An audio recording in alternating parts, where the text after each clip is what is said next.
Hey everyone, welcome to this MLM Lunchtime Leadership Show. I am Bess McCarty, coach for network marketers, also the shrink of MLM. Usually partner to bring you this show with Jeffrey David Gamble of my leadership network. Today Jeff is not able to be here, so I'm soloing this show today.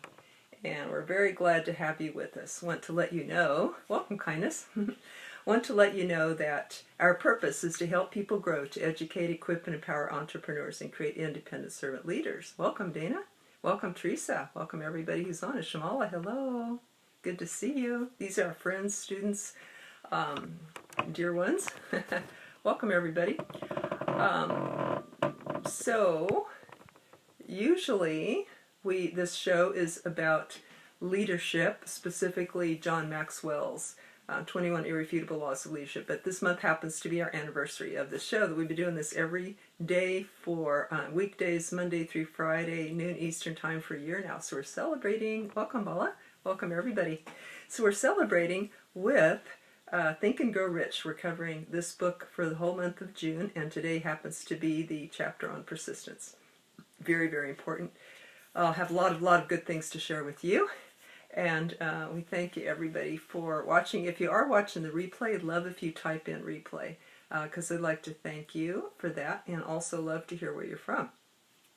Just a couple of comments from people about this show. Nancy Siegel says, I was tired when I came on this show, but I got energized. And also, these laws have made me a better person, is what people have said. So we're very glad. Hello, Brian. Welcome. And Brandy, thank you for posting. Brandy's posting. Brandy is Jeff's fiance, our business partner. She's posting some links on here where you can get a free ticket to an event that we have coming up. I'll just let you know about that real quick. That is on November 7th, Sunday. It's going to be an open house. We're going to teach how to always get a yes when prospecting. And with the link that she's posting, you can get a free ticket to this event, which registers you for a free book giveaway that we're going to be doing, a free personal growth book giveaway. It's actually, we're giving away a ton of books, but that registers you to win it. Must be present to win. Hello, Adriana. Welcome. So glad to see everybody. So I'm going to dive right into this book, Think and Grow Rich. Napoleon Hill was requested by Andrew Carnegie. At that time, years ago, many years ago, the richest, I believe, the richest or one of the richest men in the world at that time, Andrew Carnegie.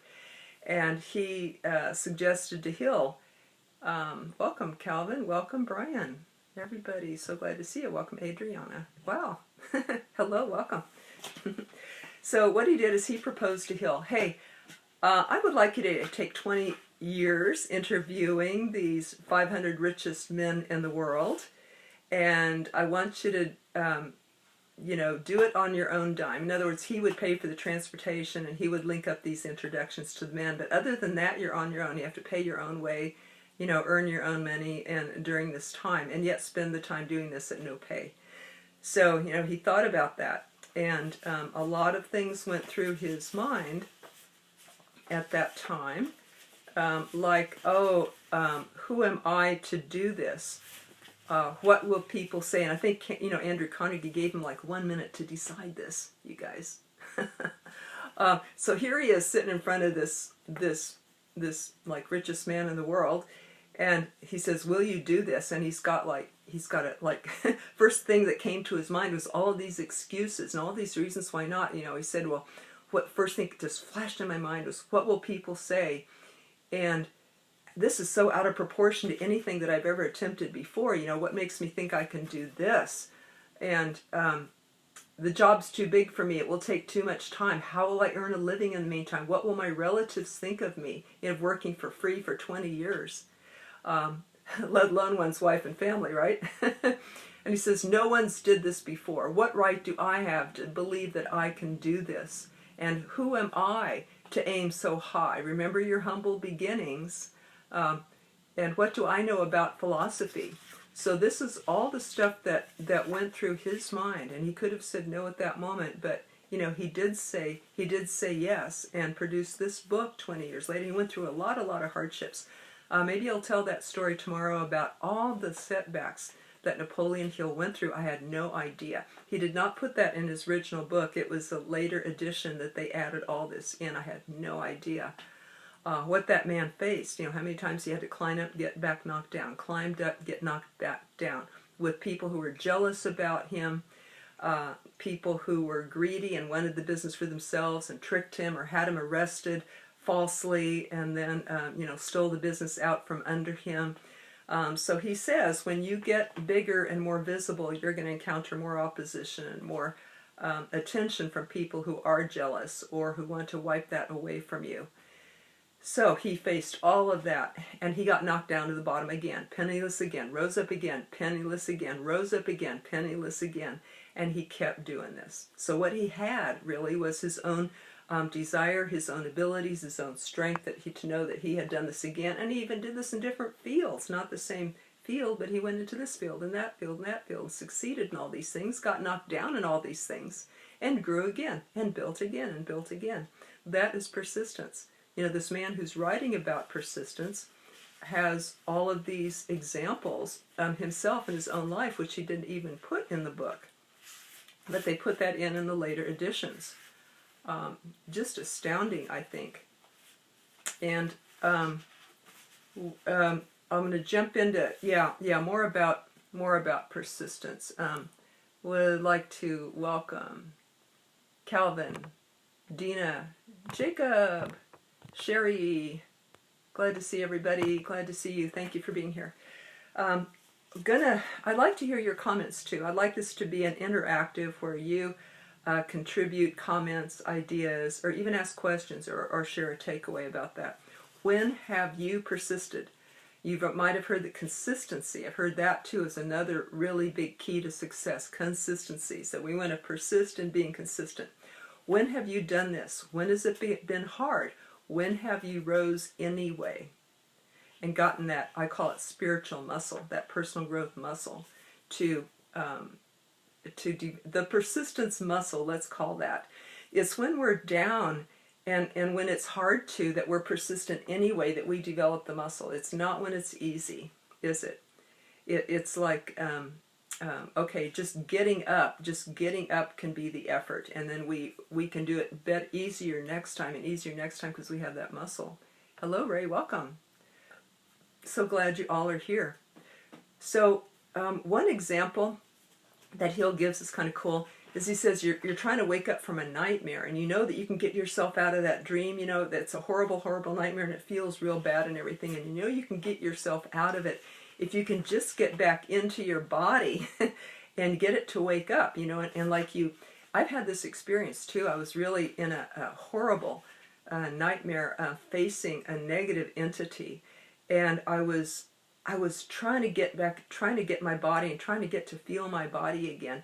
And he describes it like this, you know, you think, well, if I can just move a finger, you know, like you can't move your body, you're trapped in that inner world, in that nightmare, and you can't move your body, and it's like a great inability, and you just feel trapped and hopeless. But you think, gosh, if I could just move my finger a little bit, wiggle my finger a little bit, and maybe you achieve that. You know, you focus real hard on your finger and trying to do that, and then maybe you can move your hand, then maybe you can move your whole arm, and then maybe you can move your shoulder, and then maybe you can move your whole body, and all of a sudden, snap, you're awake, you're out of that nightmare, you're back in your body. And he said that's what developing persistence is like. It's like fighting for something really, really hard to wake up out of our sleepiness, our sluggishness, to wake up out of our mental inertia, he calls it.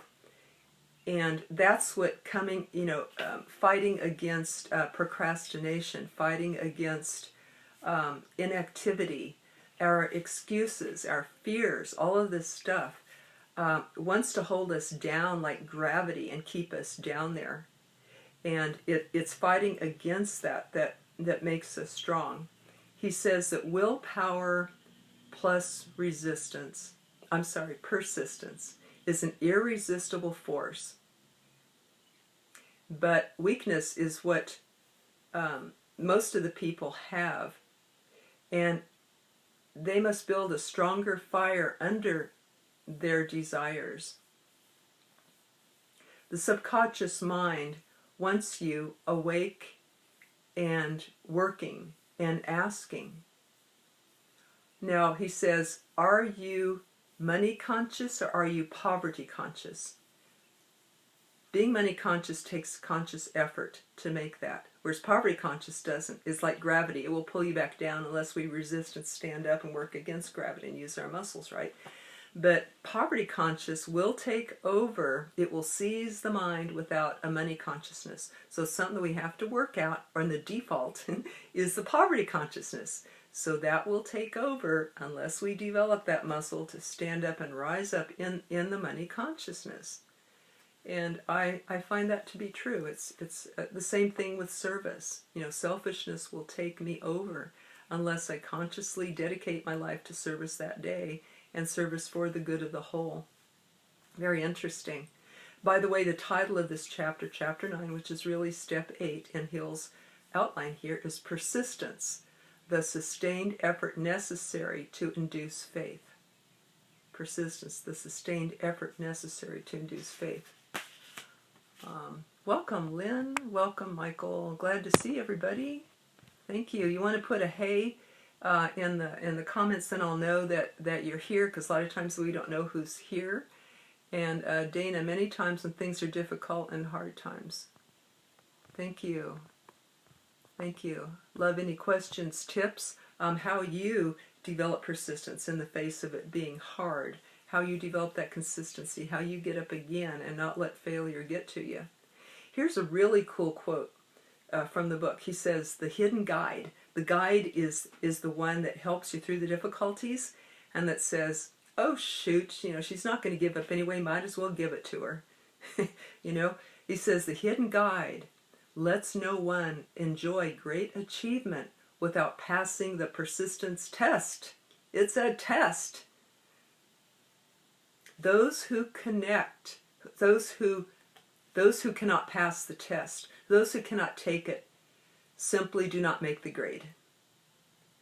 Those who can are greatly rewarded, not just with riches, but with the secret knowledge that every failure brings with it the seed of an equivalent advantage.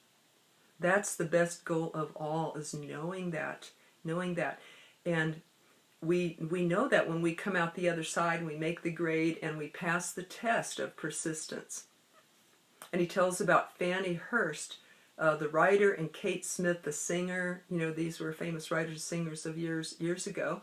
But he, in the book, it's an old book, you know, he tells about Fannie Hurst, who pounded the pavement for 4 years before she got someone to publish one of her books, and then the movies discovered everything, and then the money was coming in faster than she could count it. But for 4 years with no pay, pounding the pavements of New York, she knew what that meant. She knew what that meant for 4 years and did not give up, because she must have believed in her idea and what she was doing, and that it would be worth something. And I've heard Diana Ross, my friend, network marketer, this happened to her too, if I have the story right, but she went, when she was a little girl, I think 9 years old, she went through the neighborhood and wanted a job in the neighborhood, and got doors slammed in her face, no, to this little girl, just this little girl, and she was so persistent that she kept going, and she didn't accept the no. You know why? She said, I did not keep my eyes on the no, I kept my eyes on the yes, and I kept going till I found it. Like, I know it's in there, I know it's out there, and I'm going to keep going. And that's all that's, you know, that put on the blinders and go for the yes. The no's didn't even bother her, just fell off her, ran off her back, you know, like water off a duck. And that's for a little girl to have that. You know, many adults in network marketing get discouraged at the first 1 to 5 no's, and then they, oh, this isn't working, let's give up. You know, and I tend to be discouraged. Like, it seems like we want to know if it's going to be worth it in the end. If we know that it's definitely worth it, I think a lot of us would keep pursuing and be persistent. But I think that it's that we're not sure if this is the right lottery ticket or not. All right, but there's other reasons. I'll go through those other reasons too. But it's almost like we want, if we knew that there was gold on the other side, we would keep going, probably no matter how long it took. But I think that it's our doubt in ourselves and in our purpose and our belief. Now in network marketing, it's it's pretty proven already. You know, it's proven that I mean, why would somebody give up in network marketing? I'm a generic teacher and coach for network marketers. I was a full-time network marketer for years, helped me raise my son as a single mom. My company went out of business. I went into the personal growth field for my own growth and to help others.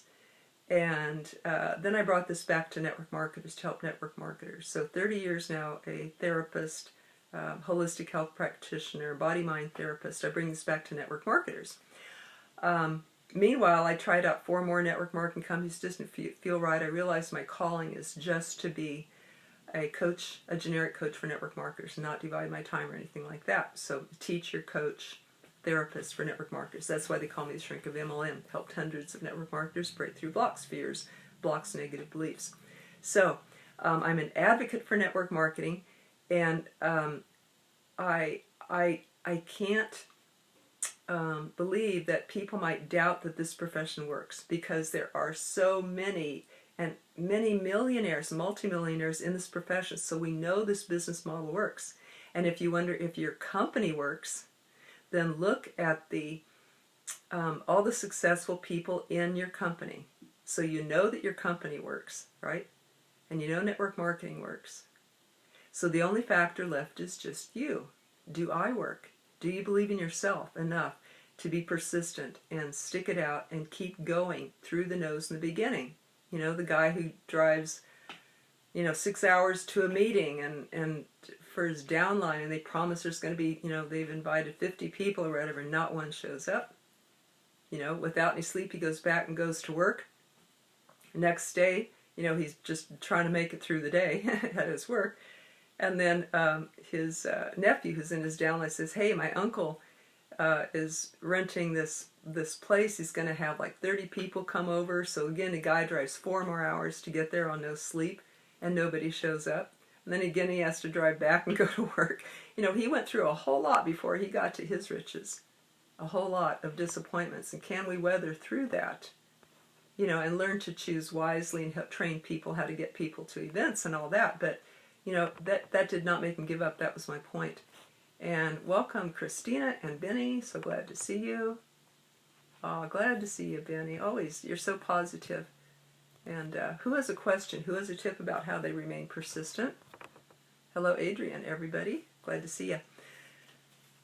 Okay, so the hidden guide lets no one enjoy great achievement without passing that test. That's the test. If there wouldn't be a test in front of the reward, then all of us would be rich, right? If it was just handed to us. It's not. We got to earn it. We got to prove ourselves. We got to pass the test. And that is the persistence muscle. So remember that every failure brings with it the seed of an equivalent advantage. Failure is just temporary, and we can change it to victory. In fact, it's essential in the process of success. First we have a goal, then we fail, then we learn from it, and then we succeed. So failure is part of it. It's got to be. It's an essential part of our journey to success. Failure is an essential part, and learning from it is a secret. Because most people, I'll say, do goal, failure, quit. They skip the learning and they skip the success when they could keep going. This could happen a number of times. This could happen a lot of times. Napoleon Hill had to go through it like 8 times or something like that. Eric Worre said he had to rebuild 8 times. I'm talking to myself as well as everybody here. Because I am working to build our generic school for network marketers with Jeff Gamble. I would like, I discovered a year ago a method that he's using that's the best I've ever seen in network marketing. And I asked him to come on the school that I've been leading already for 10 years in network marketing, the MLM Millionaire Club Generic School for Network Marketers. And I said, wow, this is the best thing I've ever seen. Would you come on and share it with the people? Because I'm committed to bringing the best. And so he did. And our people in the last year have been getting phenomenal results with jumping ranks using this method that's the easiest, fastest way that I know. Always gets a yes, doesn't get objections, works with all 4 personalities. Truly, it's like a super, super indirect script. And I am so excited about the results that people who are using it are getting. And I contacted one yesterday, and she's just climbing like crazy in her business. I said, "Are you still using this script?" She goes, "Oh yeah, use it every day." I am eager to get this to everybody, and sometimes I'm impatient to get it to all network marketers in the world. And so I face discouragement of people like, well, maybe I'll try it, maybe I'll think about it, or they get the script and they don't open it. So, I've got to get past this just discouragements, and how do we reach all the people in the world, all the network marketers in the world? Well, we're doing it with these lives, little bit by little, word of mouth, just, one at a time, one at a time. And by the way, you can get a copy of that script. We have a free class recording for you that Brandy posted a link to in the comments. I call it the world's hottest script for prospecting. And you can get a copy of that script at the links called the world's hottest script replay. It's a Facebook event for world's hottest script for prospecting. And we've had this, the event has passed, but the recording is there for you. You can get a free copy of that script, the class, and everything there at that link. So we invite you to do that and share it with the people too. So welcome, Andrew. How the heck are you? My goodness, glad to see you.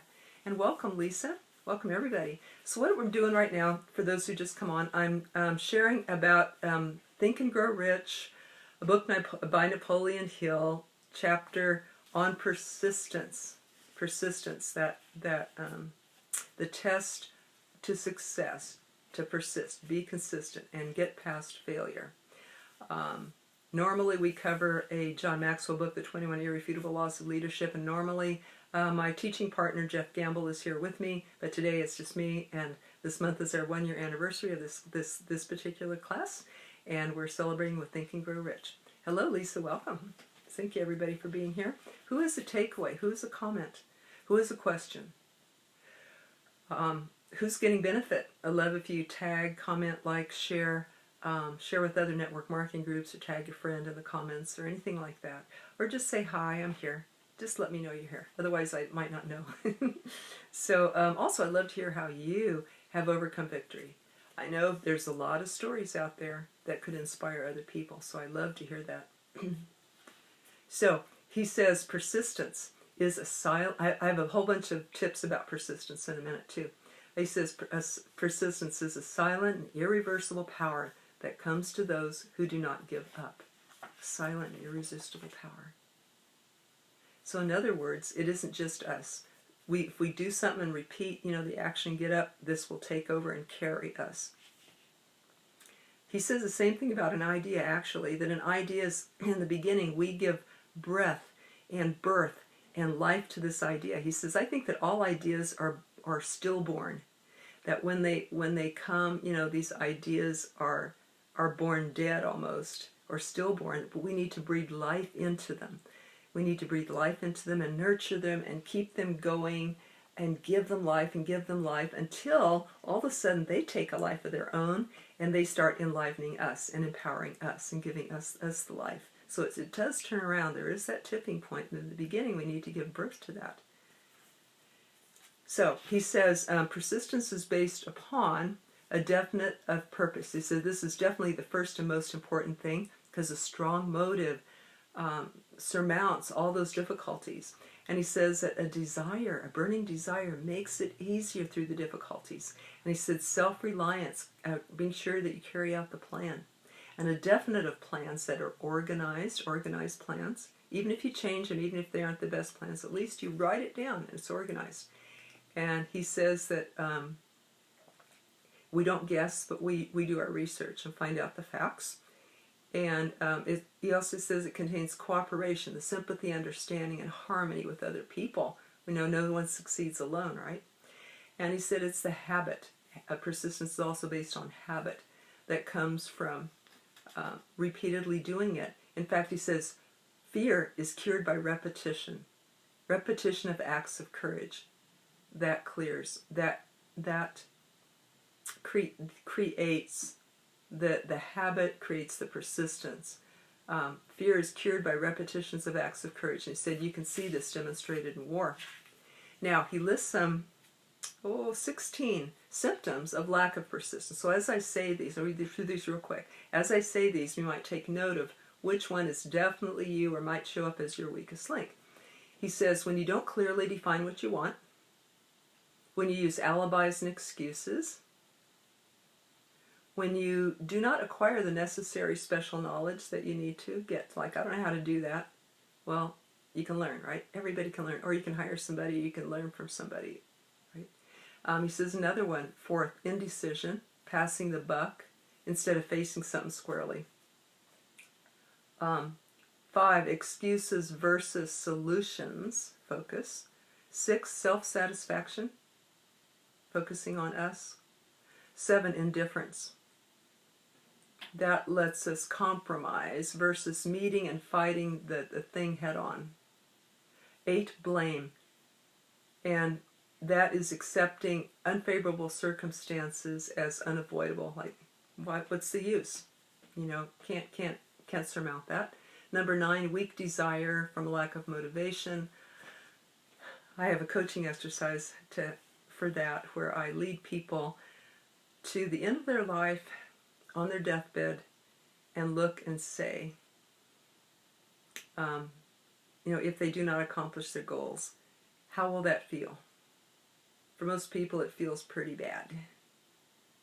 It can be very painful to think, if I do not surmount my goals, if I give in, if I go for excuses, if I settle, if I blame instead of fighting head on, if I do all that stuff and I do not achieve my goals of helping myself, family, and the world, those are my own personal goals, and I do not live up to this, you know what I get from me? I get that living in poverty or not doing my goals, and think, that's just not me. That's just not me. I'm meant for so much more. And for a lot of people, simply stepping into the shoes of our full potential is their why. So they can feel good, so they can know that they did it. Let alone be a role model to other people, your family, or your kids, let alone be able to give them things you couldn't otherwise, let alone be able to make a difference in the world. But if I let me down, how will that feel on my deathbed? Did I do what I came here to do? That is one of the most powerful ways that I motivate people as a coach. I have a whole a teleclass on this. Maybe I'll put that in the comments to where you can hear an hour-long session where I lead people through this to their deathbed, and you can hear people crying on there. Have tissues, because it can bring you to that. Anyway, that's how I motivate people to get their greatest why, and I will post a link to that. So that would be number 9, the weak desire. Another symptom of lack of persistence, he says, is when you quit, especially at the first sign of defeat. A lot of times it's connected to fear, which we're going to go into in a later chapter. Number 11, no organized plans, or they're not in writing. Number 12, we don't act on ideas when they're presented to us, so they get cold and forgotten, right? Oh yeah, later, I'll do that later. Number 13, wishing. That would be like lottery thinking. And 16, settling for poverty, settling for less, just settling, making do, talking ourselves out of wanting more and wanting better. Oh, I'm okay. I can be okay with just this. Is that what you want to do? Number 15, shortcuts. Looking for shortcuts, or seeing how little I can give or how much I can try to get. So seeing how little I can give, and it should be the other way around, right? Try to give more than you get. See if you can do that. Give more than you get. And that would be connected to gambling mentality, or looking for bargains or shortcuts or that shiny object, so that I can get out of the work, so that I can, avoid the work, avoid the giving. Well, that won't work for success. Number 16th and last symptom of procrastination, he defines as fear of criticism. And he strongly goes into that with his description of his self-criticism that came up really quick when Andrew Carnegie says, well, you spend 20 years interviewing these 500 people, and all this self-negative talk came to him, the fear of criticism. I think he had like 1 minute, and he did say yes. But can you imagine the battle that went on within him? You know, the war that went on within him of wanting to do it. Of course I want to do it, but can I afford to not? How will I make a living? What will people think of me? And guess what? They did judge him. That was part of the muscle that he had to go through when he was writing the book, because a lot of times through the different failures of different businesses that he had, remember the people that were jealous and tried to take it away, or people that would you know, lie and gossip and steal from him. So many times he ended up penniless, and here he was still working on the book. And what do you think his family and friends thought of that? That he was still continuing to do the work on the side for nothing.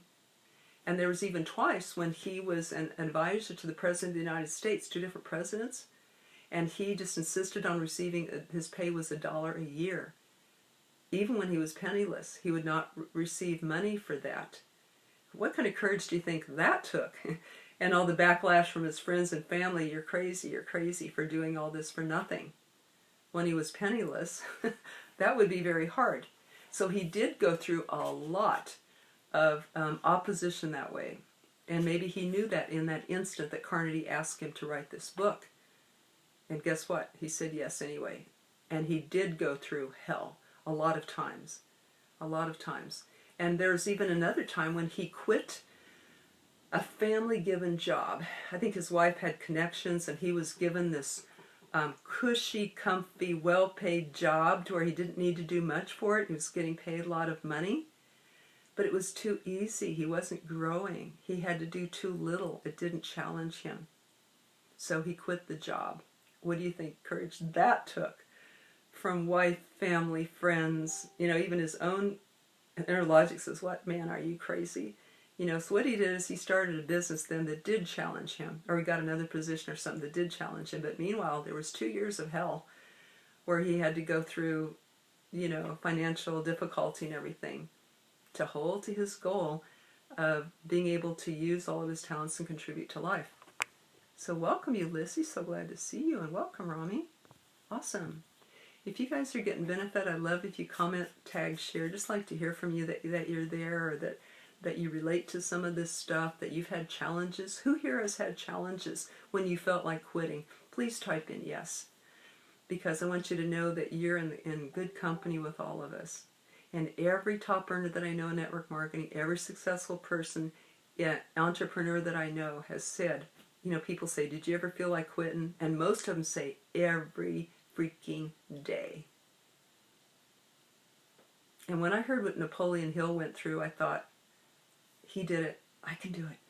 I guess this is part of success. I guess this is part of what's going to happen on our way to success, is all of these challenges are gonna jump us, right? So we're getting a bunch of yeses here. We're in such good company. Who here hasn't had a challenge? Who here hasn't felt like quitting and giving up? My goodness, I'm almost getting tears.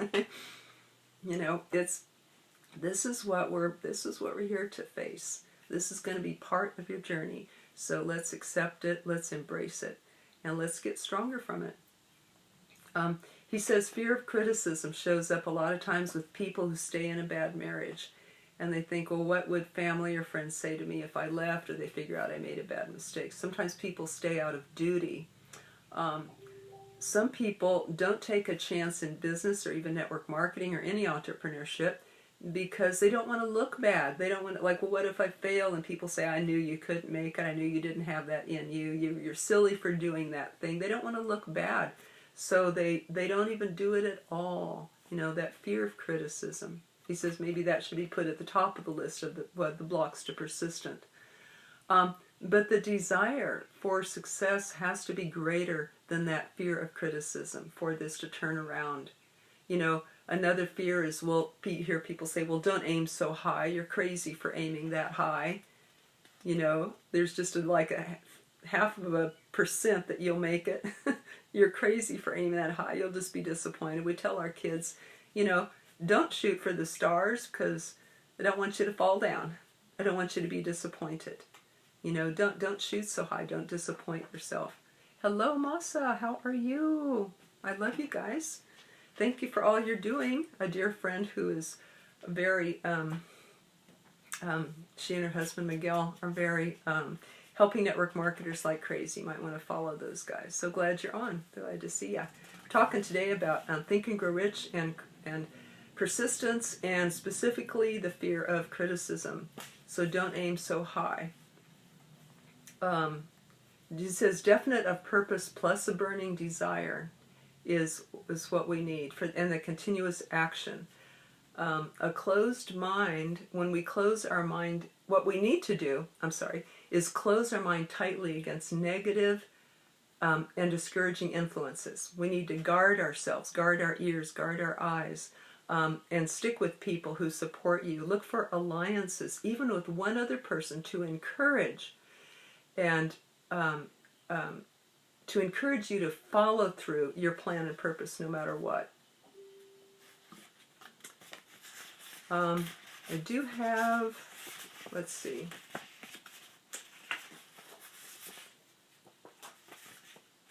some tips for, the tips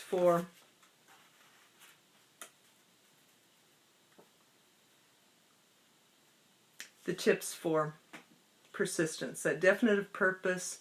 Yeah, I already shared that. Oh, where's my other list? Too many cards. Well, I want to share one more tip, or one more story that I know of. Ryan, welcome everybody. Sorry for that confusion. He gives a lot of stories in the book, in Think and Grow Rich, about past people that we might not relate to anymore. So I want to tell a current one. I have been looking at Sunny and Cher's history and what they had to go through. You might think, okay, well, she got with Sunny, they became known as singers, she went on her own, and of course she has great talent and great voice and great looks and all this stuff, so naturally she succeeded in singing, and then she went to her old childhood love of acting, and so she was in like 13 movies or something like that. So yeah, that's Cher's history. Nope, that's not all of it. There was a lot of it where there was a lot of discouragement. Like, first she believed that she couldn't sing. That she wasn't a good singer, that she couldn't sing. And they needed her to sing and be a backup. And Sonny goes, you can sing. You can sing. And oh my gosh, what a voice that evolved and developed out of her. But she just started up as a backup, creating harmony and that. And then she evolved as a singer and got gradually more and more confidence. So she and Sunny went on to perform. They had some hits, they became popular, and then they fell out of favor. They no longer had the same hits, or the environment changed, the audience changed and everything. So they found themselves reduced to just performing in these, dark little nightclubs, and just a few people would be there, and they were singing and stuff. But then to entertain themselves in the band, what they did is they started developing this little comedy routine between them just to play, to entertain themselves. And it just so happened that after a while, like a year or two of this, something like that, there was someone in the audience who said, I like what you're doing, and he put them on the Sonny and Cher show. So they went from like being nobodies again to their own TV show. And I think this ran a year. It was largely based on their interaction, their harmony, and she really felt like they needed each other to make that succeed. Well, they divorced.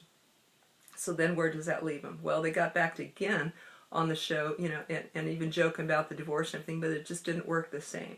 So now, they're each on their own, went different directions. Sonny opened a restaurant, eventually went into politics, but Cher went on into the show business, and eventually rose and rose and rose, and had another show, and became a performer, ended up touring, ended up being in the movies. But there were setbacks there too. She got burned out at one point, health-wise, and had to kick back for a couple of years and do nothing. So there was a whole lot. It did not go straight like that. There's a lot of dips in the way. But because she goes, well, this is all I can do. This is all I'm good at, and thank goodness she is. I just love her energy, her example how she performs, and even her ability as an actress. And so she won awards for that too. So she persisted through a lot. You know, they were broke at times, they were down, they were discouraged, but they persisted. So these are my stories today about persistence, my encouragement. Tomorrow, Jeff will be back teaching with me, and we will cover Chapter 10, or Step 9, of Think and Grow Rich, called The Power of the Mastermind. And that's the magic that happens when several minds get together, one or more, and that exponential factor that happens, because 1 + 1 = a lot more than 2. And I've experienced this with Jeff and with Brandy, working together as a team. It's just a great joy and a great privilege to work with the right people. So I thank them. And we are having an open house on July 7th. Might want to mark your calendar now or share it with people. We're going to be teaching how to always get a yes when prospecting. And you can get a free ticket to this event at the link in the comments that Brandy Pember posted. And at that event, we're going to be having a huge book giveaway, personal growth book giveaway.